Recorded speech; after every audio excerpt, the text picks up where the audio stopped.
الحمد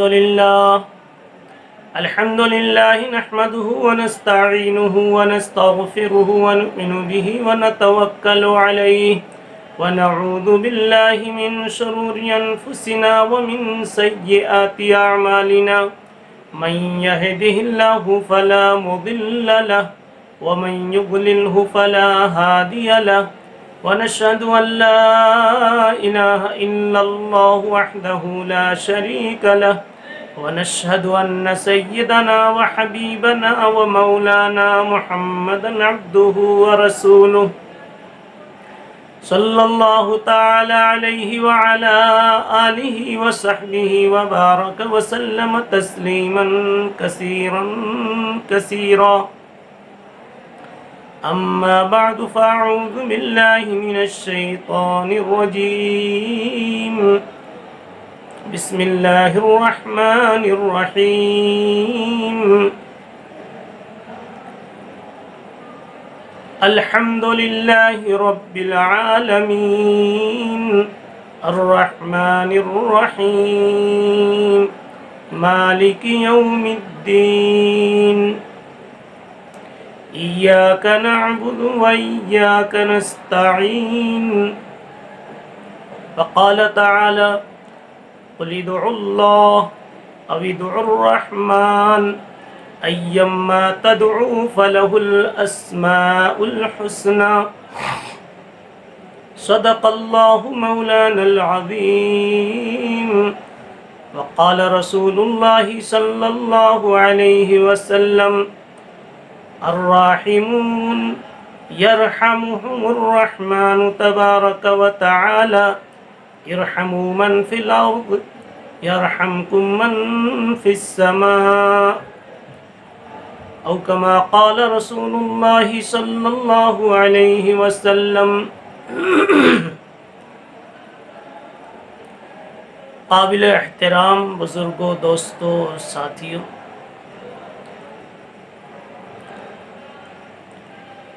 ایک سلسلہ چل رہا ہے اللہ جل جلالہ و عم نوالہ کے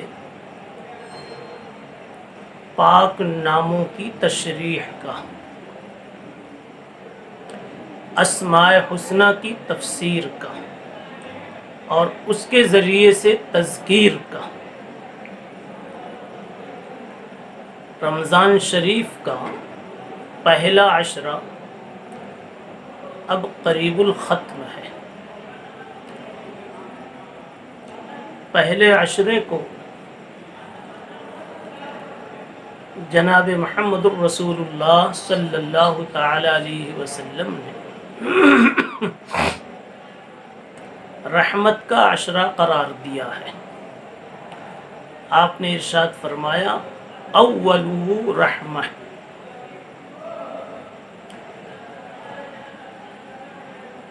رمضان کے شروع کے 10 دن اللہ کی رحمتوں کے برسنے کے دن ہوتے ہیں. یہ ہے معنی اولہ رحمہ کے. ایک حدیث میں جناب رسول اللہ صلی اللہ علیہ وسلم ارشاد فرماتے ہیں اتاکم رمضان شہر برکہ یغشاکم اللہ فیہ فینزل الرحمہ. آپ نے فرمایا لوگوں، رمضان تمہارے اوپر سایہ فگن ہو چکا ہے اور یہ رمضان برکت والا مہینہ ہے. اس مہینے میں اللہ اپنے بندوں پر چھا جاتے ہیں، یعنی انتہائی قریب ہو جاتے ہیں.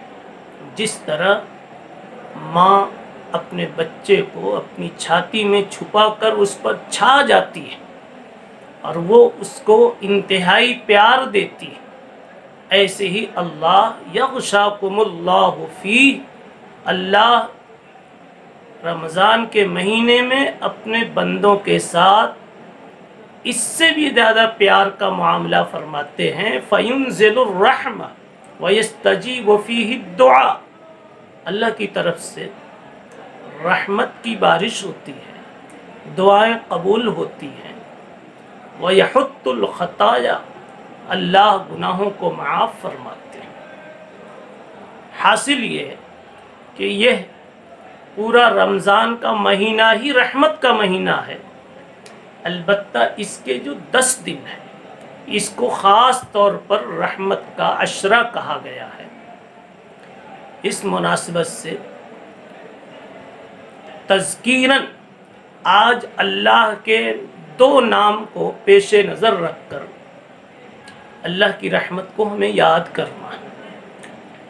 اللہ کا 2 نام جو بسم اللہ الرحمن الرحیم میں ایک ساتھ جمع ہو گیا ہے، الرحمن الرحیم، سورہ فاتحہ میں ہے الرحمن الرحیم۔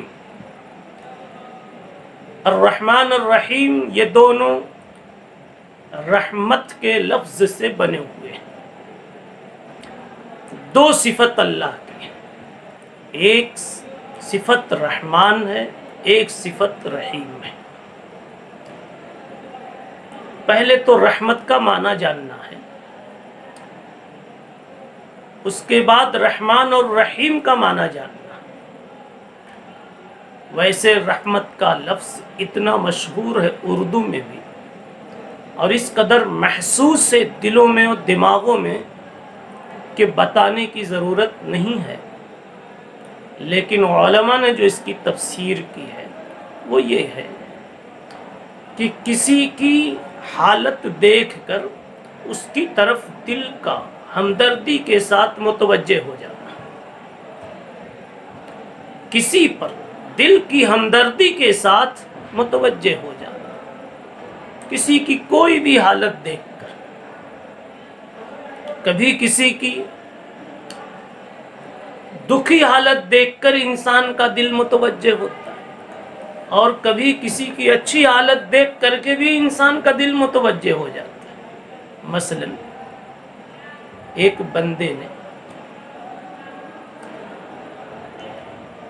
بندے نے قرآن اتنا اچھا تراویح میں سنایا کہ دل متوجہ ہوا ہمدردی کے ساتھ کہ اس کے ساتھ پیار کا معاملہ کرو، محبت کا معاملہ کرو۔ قاری کی قراءت سے دل اس قدر متاثر ہوا کہ اس کے ساتھ ہمدردی کرنے کا قلب میں جذبہ پیدا ہوا۔ یہ تو ایک اچھی حالت پر طبیعت میں ہمدردی کرنے کا جذبہ ہوتا ہے۔ کبھی کسی کی دکھی حالت پر، کسی کا سر پھوٹ گیا، حادثے کا شکار ہو گیا، لٹ گیا، جل گیا، کٹ گیا، اس کو دیکھ کر کے دل از خود متوجہ ہو۔ یہ جو کیفیت ہمدردی کی بن رہی ہے، اسی کیفیت کا نام رحمت، اسی کا نام رحمت ہے۔ اللہ کے لیے جب یہ لفظ بولیں گے تو صرف ہمدردی پیدا ہونے تک یہ بات نہیں رہتی، بلکہ ہمدردی کا جو تقاضا ہے، اس کے بعد جو قدم اٹھنا چاہیے، جو ہونا چاہیے، جو اس کا تقاضا ہونا چاہیے، وہ اللہ کے تعلق سے معنی مراد ہوتا ہے۔ مثلا کسی کا ٹوٹا ہوا سر ہے، پھٹا ہوا سر ہے، تڑپ رہا ہے، تو صرف یہاں تک نہیں کہ دل میں کوئی بات پیدا ہوئی، بلکہ اب آگے کیا کرنا ہے، اس کو کس طرح سکھ پہنچانا ہے، اس کی بے قراری کو کیسے ختم کرنا ہے، یا یہ کہ کسی نے کوئی اچھا کام کیا، اس کے ذریعے سے طبیعت خوش ہو گئی، طبیعت میں اس کے تعلق سے ایک ہمدردی کی، محبت کی، شفقت کی کیفیت پیدا ہوئی، تو صرف یہ نہیں کہ کیفیت پیدا ہوئی، آگے پھر کیا کرنا ہے، اسے انعام دینا ہے، اسے گلے لگانا ہے، اسے اگلے درجے تک پہنچانا ہے، اس کو ترقی دینا ہے۔ اللہ کے ساتھ جب رحمت کا لفظ جوڑتا ہے تو آگے جو نتائج اور ثمرات اور برکات ہوتی ہیں رحمت کی، وہ معنی وہاں جوڑا جاتا ہے۔ الرحمن اور الرحیم اسی رحمت سے بنے ہوئے اللہ کے 2 نام ہیں۔ دونوں کے معنی ہے رحم کرنے والی ہستی، رحم کرنے والی ذات، لیکن دونوں میں کچھ تو فرق ہے کہ دونوں کو لا رہے ہیں۔ دونوں کا اگر بالکل ایک معنی ہوتا تو شاید دونوں کو نہیں لایا جاتا، کوئی تو بات ہوگی۔ علماء کرام نے، مفسرین کرام نے رحمان اور رحیم پر تفسیروں میں کافی گفتگو فرمائی ہے۔ سامعین کے اعتبار سے، مجمع کے اعتبار سے صرف ایک فرق ہمیں سمجھتے جانا ہے۔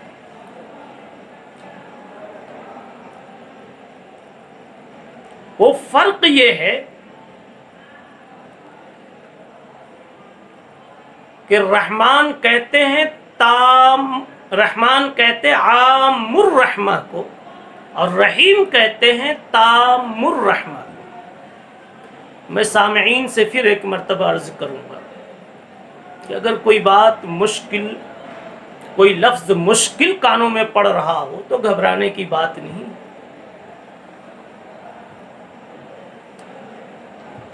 شاید کہ 2 منٹ 1 منٹ کی توجہ سے وہ مشکل آسان ہو جاوے۔ اور ایک بات اور یاد رکھیں، اگر کسی مشکل میں اپنا دماغ تھکاویں گے، تھکنا بھی مستقل عبادت ہے، جس طرح سننا عبادت ہے، تھکنا بھی عبادت ہے۔ یہی تو خدا کی رحمت ہے، خدا کی رحمت، خدا کا رحمان ہونا، رحیم ہونا، یہی تو ہے کہ کسی بھی حالت میں رحمان و رحیم سے تعلق رکھنے والا محروم نہیں ہوتا۔ خیر، بات اپنی پکڑیے، کیا بات تھی؟ رحمان کہتے ہیں عام الرحمہ اور رحیم کہتے ہیں تام الرحمہ۔ عام الرحمہ کا کیا مطلب؟ عام الرحمہ وہ ہستی جس کی رحمت عام ہو، ہر ایک کو مل رہی، کلمے والے کو بھی مل رہی ہے اور خدا کو منہ چڑھانے والوں کو بھی مل رہی ہے۔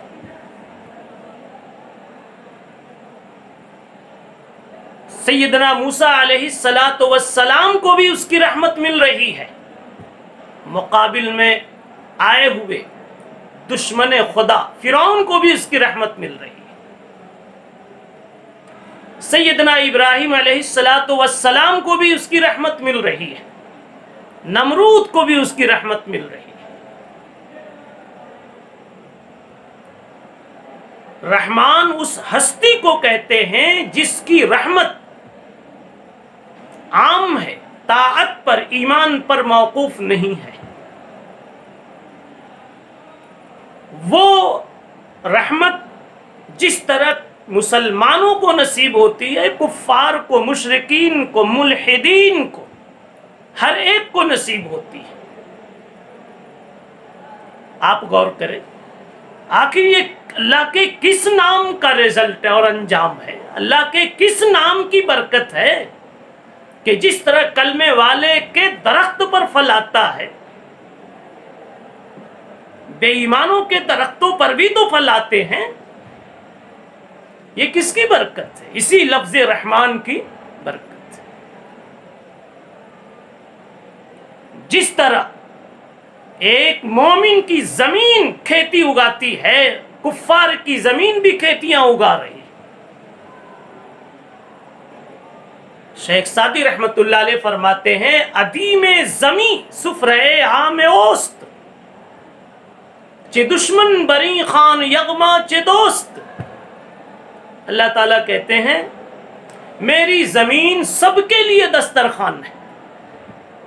شیخ سعدی نے فرمایا کہ اللہ کی زمین سب کے لیے دسترخوان ہے، چے دشمن بری خان یغما چے دوست۔ یہاں دشمن آوے تو اس کے لیے بھی ہے، دوست آوے تو اس کے لیے بھی۔ اس لیے آپ نے نہیں دیکھا اور کبھی نہ دیکھیں گے کہ بارش کلمے والوں کی لسٹ دیکھ دیکھ کر کے برستی ہے۔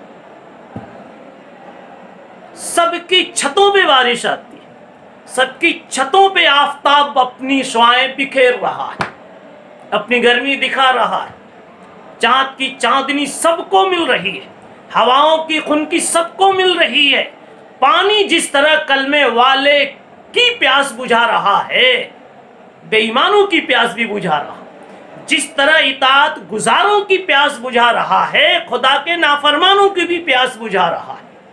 یہ مطلب ہے الرحمن بمعنی عام الرحمہ کا، اللہ عام الرحمہ ہے۔ تو رحمان کہتے ہیں عام الرحمہ، جس کی رحمت عام ہو، سب کو شامل ہو۔ جس گولی سے مسلم اور مومن کے پیٹ کا درد گیا، اسی گولی سے اس مشرک اور کافر کے پیٹ کا بھی درد جا رہا ہے۔ یہ عام الرحمہ ہے۔ اور رحیم کہتے ہیں تام الرحمہ۔ تام الرحمہ کا مطلب یہ ہوتا ہے کہ جس جہت سے، جس نوعیت سے کوئی رحم کرے تو پوری رحمت کر کے دکھاوے، پورا رحم کر کے دکھاوے، اس کو کہتے ہیں تام الرحمہ۔ جس نہج سے، جس نوعیت سے، جس زاویے سے کوئی کسی پر رحمت کرے تو پوری کر کے دکھاوے۔ مثلا باپ ہے تو باپ ہونے کے ناطے پوری شفقتیں اولاد کو دے رہا ہے، پوری تربیت دے رہا ہے، تو اس باپ کو باپ ہونے کے ساتھ ساتھ رحیم ہونے کا بھی شرف حاصل ہے۔ یہ باپ ہی نہیں ہے، باپ بھی ہے، رحیم بھی ہے۔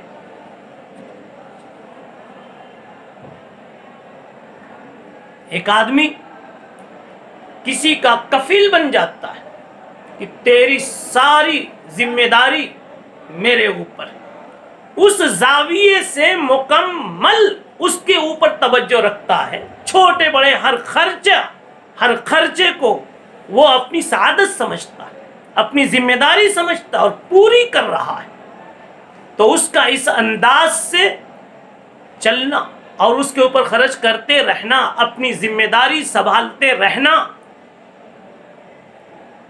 یہ رحیم ہونے کی شان ہوتی ہے۔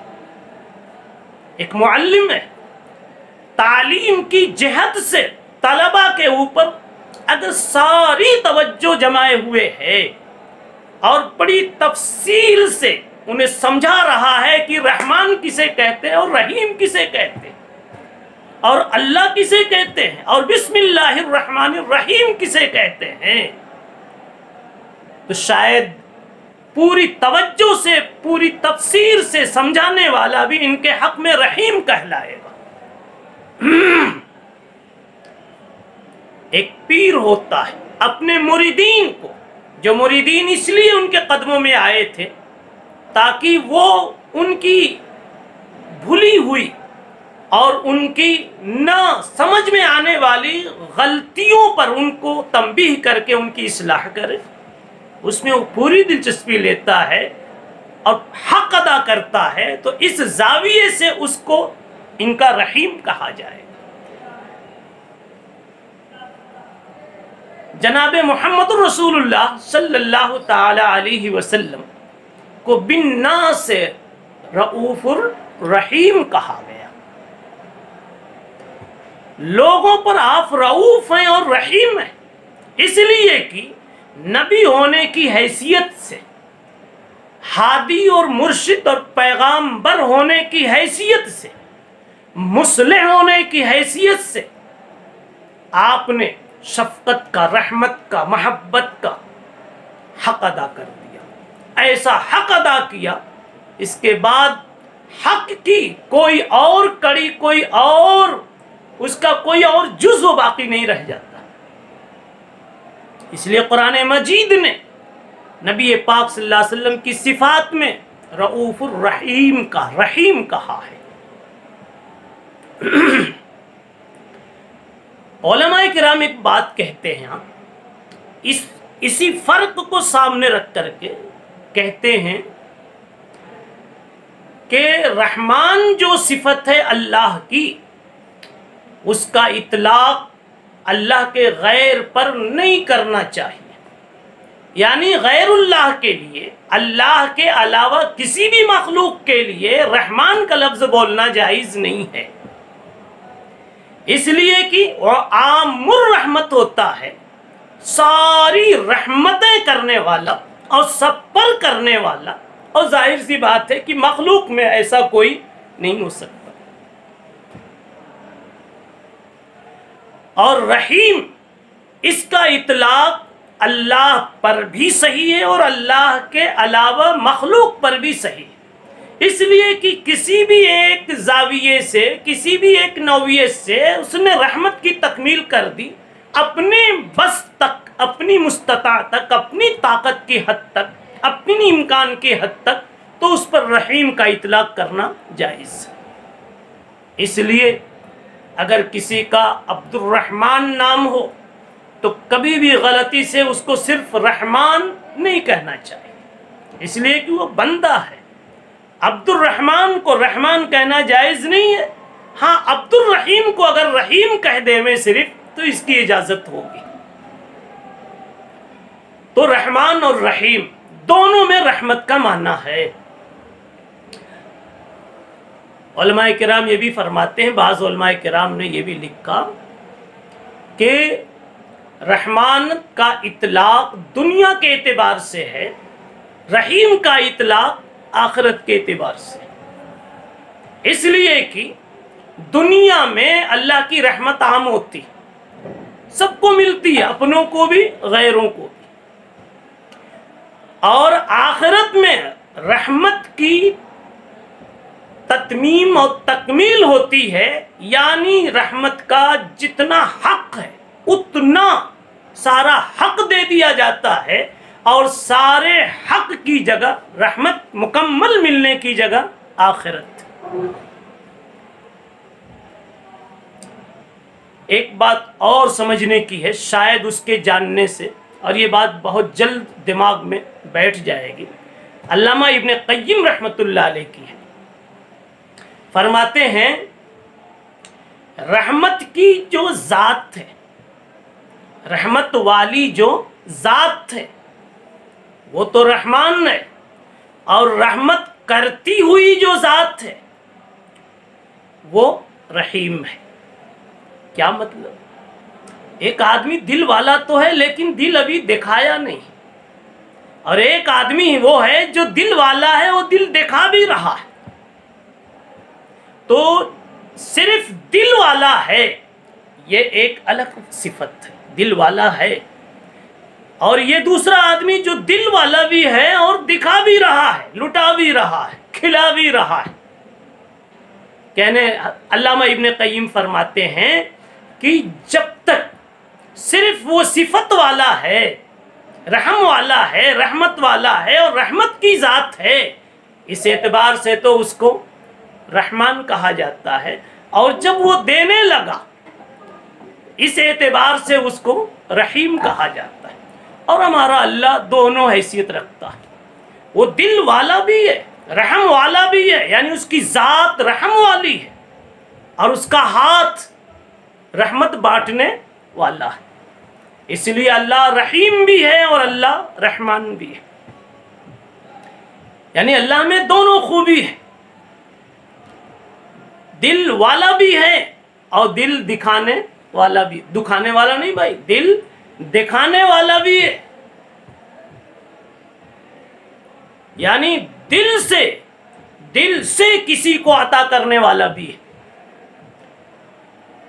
حاصل یہ نکلا کہ رحمت کے بانٹنے اور بٹنے کے جتنے راستے تھے اور جتنی قسمیں تھیں، علماء کرام نے جو تشریح کی ہے رحمان اور رحیم کی، اس سے سارے راستوں سے اللہ کی رحمت کا اندازہ ہوتا ہے،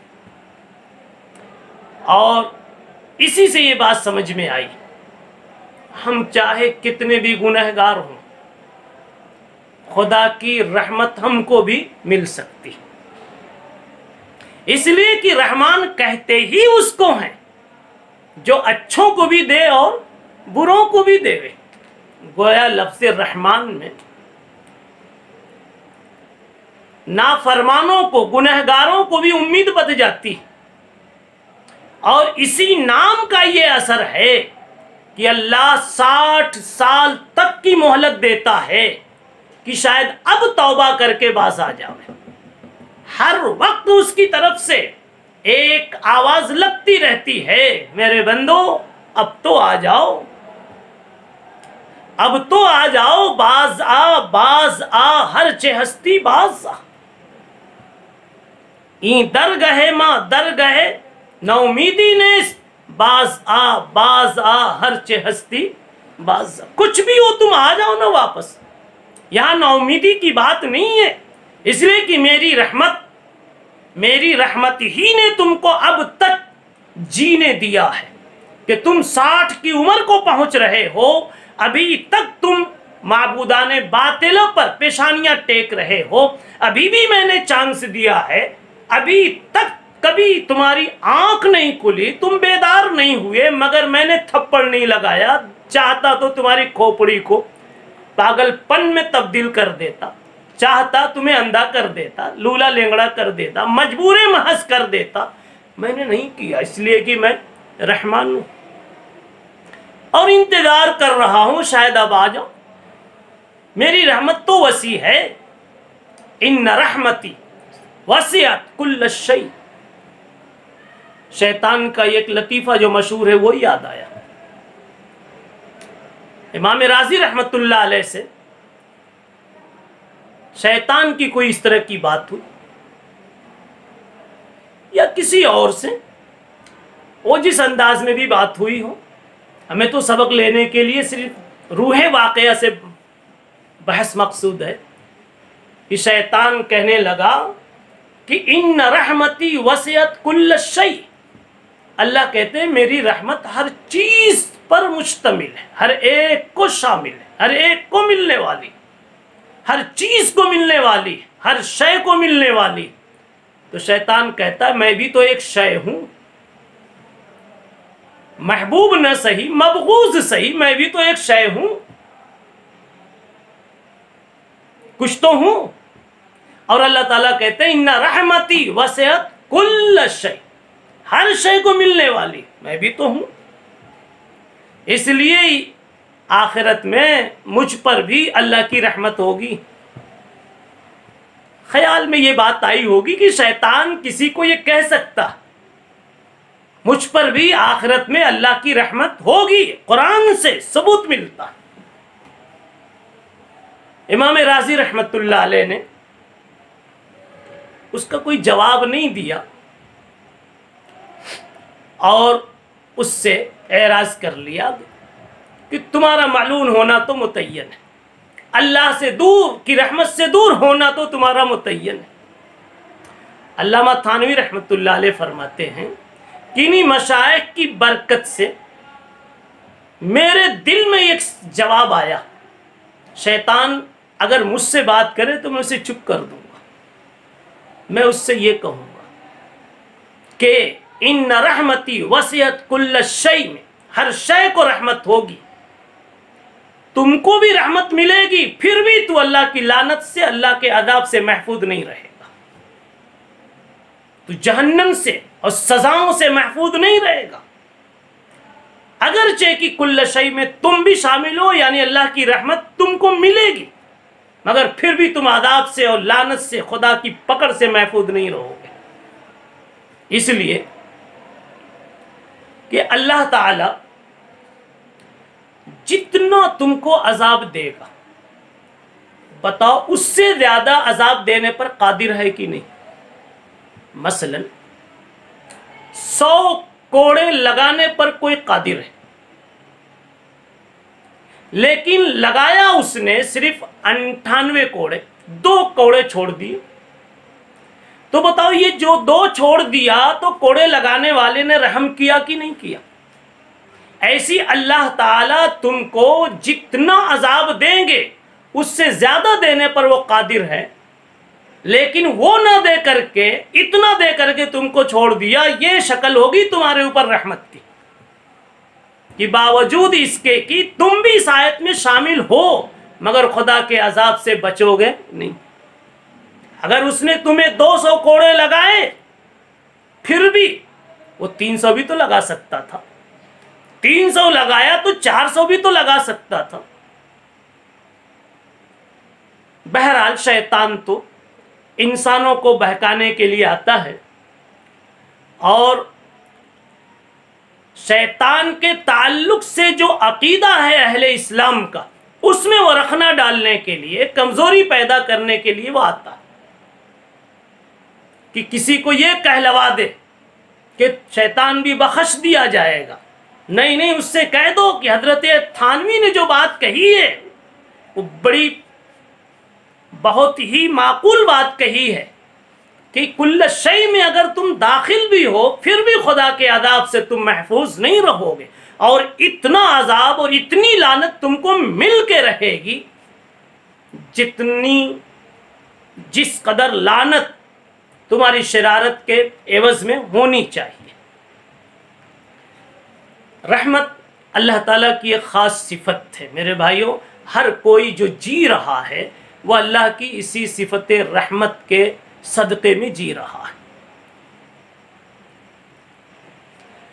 انسان ہر لمحہ غور کرے تو اللہ کی کسی نہ کسی رحمت سے وہ فائدہ اٹھا رہا ہے۔ یہ اس کی رحمت ہی ہے جو ہم سانس لے رہے ہیں، اس کی رحمت ہے جو ہم ڈھنگ کی نیند پا رہے ہیں۔ رحمت کا میدان تھوڑا سوچ لیا جائے تو ہر وقت سمجھ میں آئے کہ ہر وقت ہم کو خدا کی رحمت کا شکر ادا کرنا چاہیے۔ علامہ تھانوی رحمۃ اللہ علیہ نے کہا کہ میرے یہاں رحمت کا 4 بنیادی معنی ہے، یعنی 4 بنیادی میدان ہیں۔ 2 کا تعلق دنیا سے ہے اور 2 کا تعلق آخرت سے۔ رحمت کے مفہوم میں پہلا معنی ہے توفیق طاعت و عبادت، یعنی اللہ کی رحمت کا معنی یہ ہے کہ اللہ تو ہمیں طاعت کی اور عبادت کی توفیق عطا فرما۔ اور دوسرا معنی اس کا ہے فراخی معیشت، دنیا کا جینا ہمارا خوشحالی کے ساتھ ہو جائے، زندگی چین سے گزر جاوے، بیماریوں سے بچ بچ کر، روٹیاں کھا کھا کر، ضرورتیں پوری کر کے، عزتوں کے ساتھ چین سے گزر جاوے، معاش بھی ہمارا صحیح ہو، معیشت بھی ہماری صحیح ہو۔ ہم بجائے اس کے کہ کسی کے دست نگر اور محتاج بن کر کے جیے، دوسروں کو دینے والے بن جاویں۔ فراخی معیشت میں یہ ساری باتیں داخل ہیں۔ ہم ذلت سے بچ بچ کر عزت کے ساتھ جینے والے بن جاویں۔ تو 2 کا تعلق تو دنیا سے، پہلا میدان رحم کا توفیق طاعت، اور دوسرا میدان فراخی معیشت۔ تیسرا اور چوتھا معنی رحمت کا، اس کا تعلق آخرت سے، ایک ہے مغفرت اور دوسری چیز ہے دخول جنت۔ یعنی اے اللہ، دنیا میں جب تک رہوں طاعت کی عبادت کی توفیق دیتا رہ، اور معاش اور معیشت ہماری بہترین بناتا رہ، اور جب تیرے پاس آ جاؤں تو تیری مغفرت نصیب فرما، اور مغفرت کے نتیجے میں اللہ جنت نصیب فرما۔ کا یہ 4 باتیں، 4 معنی، 4 مفہوم رحمت میں حضرت نے فرمایا کہ یہ چھپا ہوا ہے۔ ایک جگہ حضرت تھانوی رحمۃ اللہ علیہ نے فرمایا کہ میں تو جب کہتا ہوں اللہم ارحمنی، تو اس وقت میں سب سوچ لیتا ہوں، حتیٰ کہ اگر مجھے کھانسی آ رہی ہے تو یہ بھی سوچ لیتا ہوں اللہ میری کھانسی کا علاج بھی فرما دے، اللہم ارحمنی، میری کھانسی دور فرما دے۔ حاصل کلام یہ ہے کہ حق تعالی شانہ کی رحمت سارے بندوں پر چھائی ہوئی ہے، ہر کوئی اس سے فائدہ اٹھا رہا ہے۔ حق تعالی شانہ ہمارے آپ کے ساتھ عام اور تام رحمت کا معاملہ فرماوے۔ خدا کی رحمت کے اتنے واقعات ہیں، اتنے حقائق ہیں اور حدیثیں اتنی ہیں کہ انسان سوچ نہیں سکتا۔ فرمایا جناب محمد رسول اللہ صلی اللہ علیہ وسلم نے کہ حق تعالی شانہ نے 100 رحمتیں بنائی۔ جعل اللہ الرحمت 100 جز، رحمت کے 100 حصے بنائے۔ فَأَمْسَكَ عِنْدَهُ 99 جزءا، اللہ نے 99 اجزاء رحمت کے اپنے پاس محفوظ کر لیے۔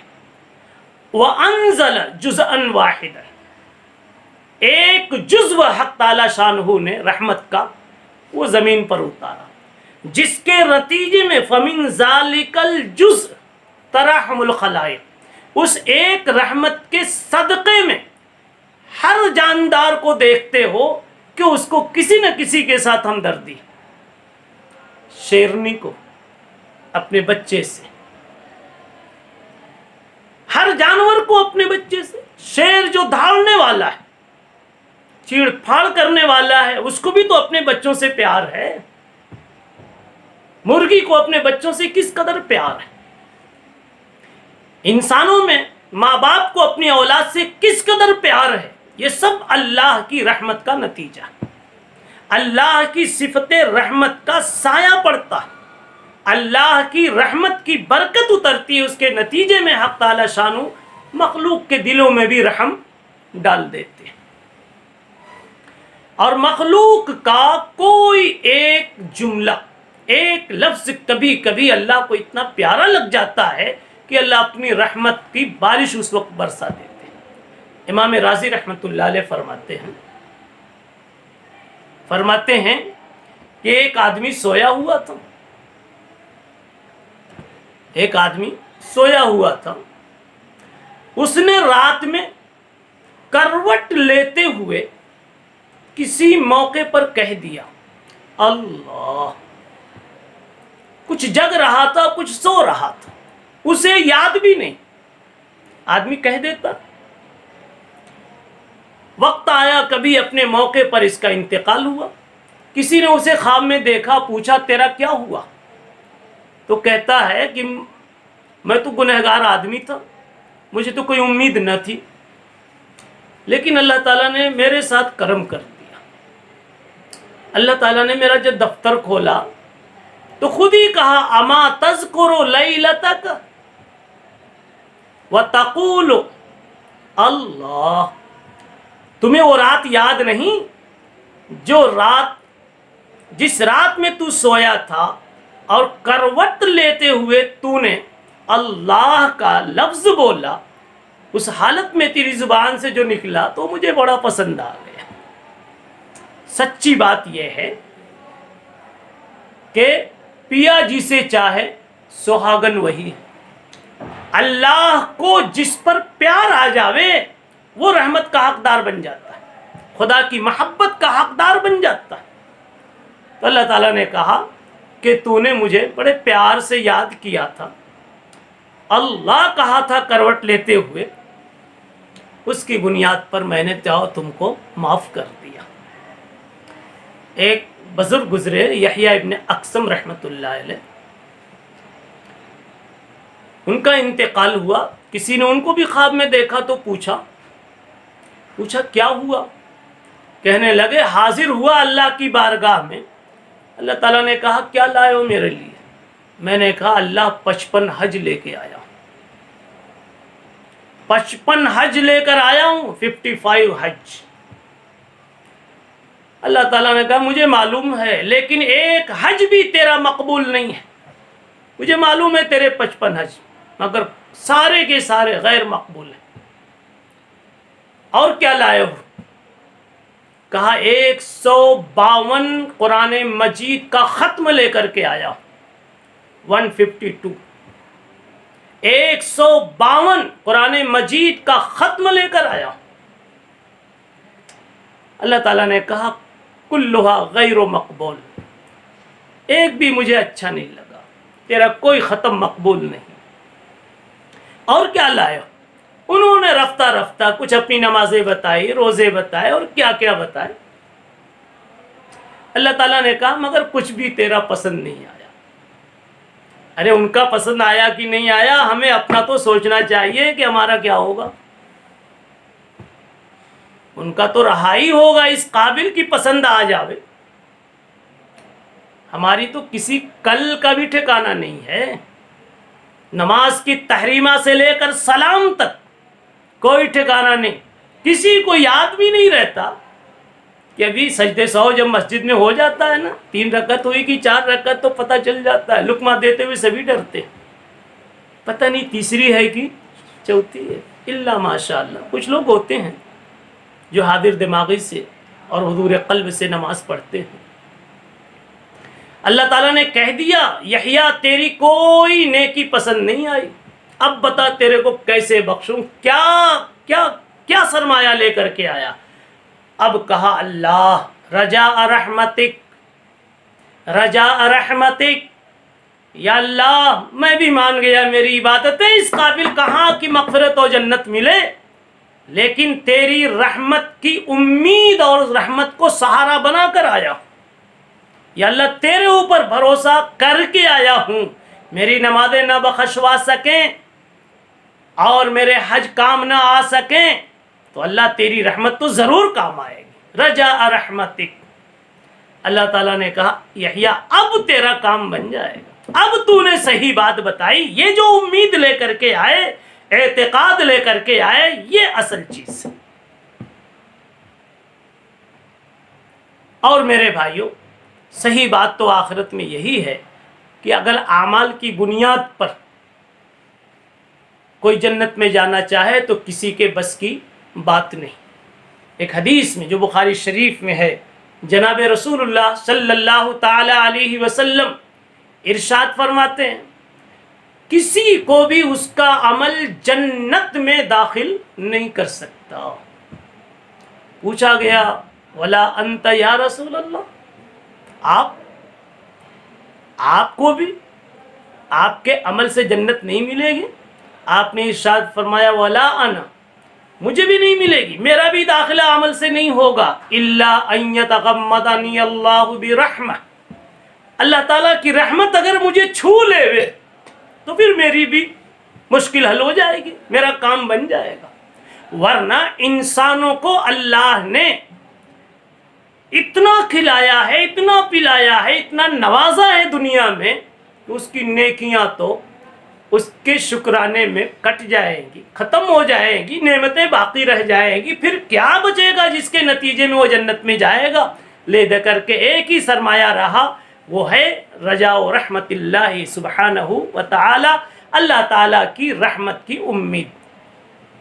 اس لیے ہمیں اور آپ کو اللہ تعالیٰ کی صفت رحمانیت سے، صفت رحیمیت سے فائدہ اٹھاتے ہوئے اپنی نیکیوں پر، طاعتوں پر کبھی غرور نہ کر کے خدا کی اسی رحمت کو اور رحمت کے اعتقاد کو ہمیں اپنی ایک بہت بڑی نیکی بنانا چاہیے، اور یہ یقین رکھنا چاہیے کہ کرنے کے کام تو کرتے رہنا ہے ہم کو، لیکن نجات ملے گی، ترقی ملے گی وہ اللہ کی رحمت سے۔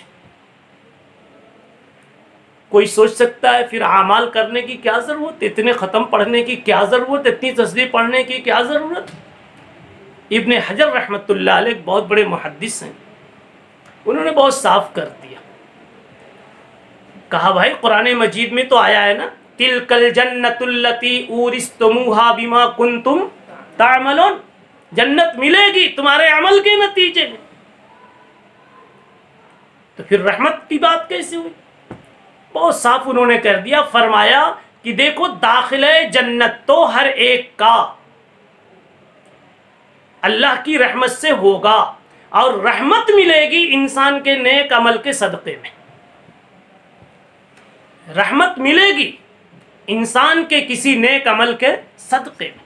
اس لیے انسان نیک عمل کرتا رہے، کرتا رہے، کرتا رہے، یہ عمل شاید ایسا بن جاوے، یہ عمل شاید ایسا بن جائے، یہ عمل ایسا بن جائے کہ شاید اللہ کی رحمت کو دھکا لگا دے، جگا دے، جوش میں لا دے۔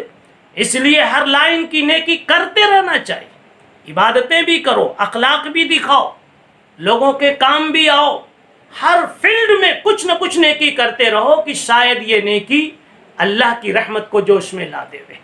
اس لیے ہمیں نیکیوں کا تو کرنے کا اہتمام تو رکھنا ہے، لیکن نیکیوں پر بھروسہ نہیں کرنا۔ ہاں، یہ جو ابن حجر نے فرمایا، اس لائن سے ضرور ہمیں اس نے ضمن رکھنا کہ شاید ہماری کوئی نیکی، ہمارا کوئی سجدہ، ہماری کوئی تسبیح ذریعہ بن جائے اور اللہ کی رحمت جوش میں آ جائے اور جنت ہمارے لیے مقدر ہو جائے۔ حق تعالی شانو ہم سب کو جنت الفردوس کے اندر میں جگہ نصیب فرمائے اور جناب رسول اللہ صلی اللہ علیہ وسلم کا قرب عطا فرمائے، اور اللہ اپنی عنایات خاصہ سے ہم سب کو محظوظ فرمائے۔ وآخر دعوانا ان الحمد للہ رب العالمین۔